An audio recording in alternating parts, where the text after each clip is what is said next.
Hai, aku Hafiz. Orang yang biasanya berada di balik kamera. Apakah kalian tahu bagaimana evolusi kamera itu bisa mengubah cara manusia berkomunikasi? Simak pembahasan berikut ini. Ya, pada era awal sekitar tahun 1800-an itu ada yang namanya kamera obscura. Ya, kamera obscura ini tuh bentuknya tuh kotak gitu. Dan dia itu mengambil konsep bahwa cahaya itu bisa menggambar suatu bayangan. Jadi gambarnya itu nanti itu bakal kembali.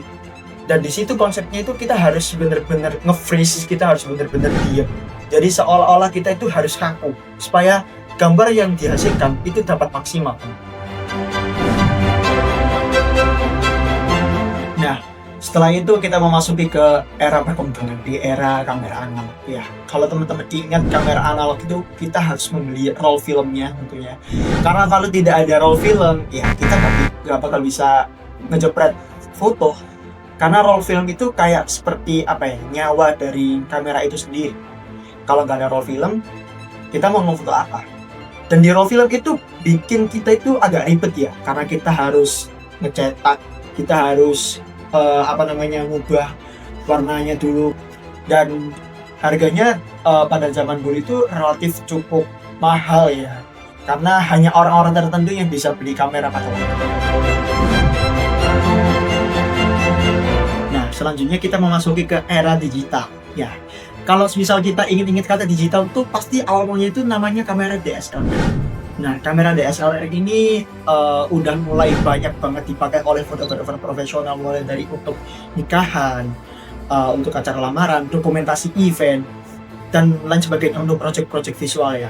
Nah, aku sendiri memakai kamera Canon 1200D, dan kamera itu termasuk dalam seri entry level teman-teman. Ya mungkin bisa dibilang juga kamera jadul karena keluaran pada tahun 2014 ya. Udah lama banget, tapi kalau buat aku sendiri, aku merasa kamera itu sudah cukup untuk aku belajar fotografi, untuk aku cari uang juga.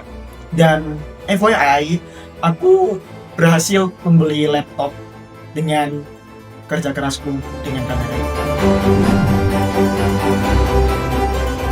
Nah, sekarang di era modern ini semuanya itu serba canggih teman-teman.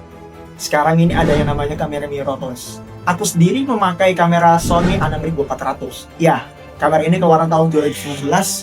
Lebih tepatnya kamera ini bukan aku ya. Kamera ini milik dari Fakultas Dawat dan Komunikasi UIN Sunan Ampel Surabaya. Ya, punyanya program studi PNI sih, pengembangan masyarakat visual.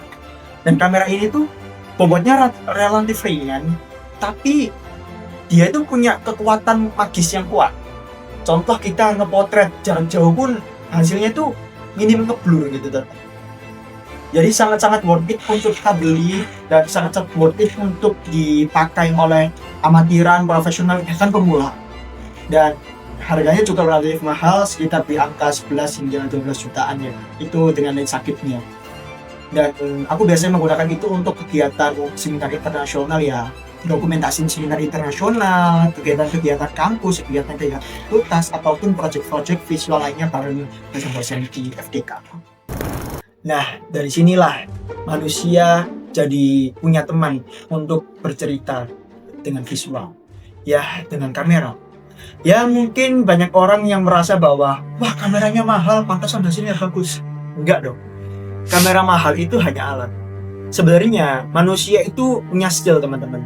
Tapi ya itu tadi, kita bisa dibantu oleh device yang mumpuni ya.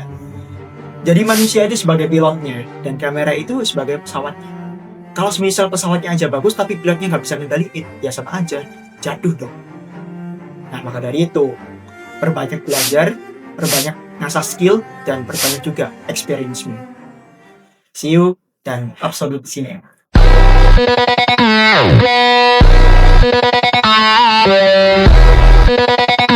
Yeah.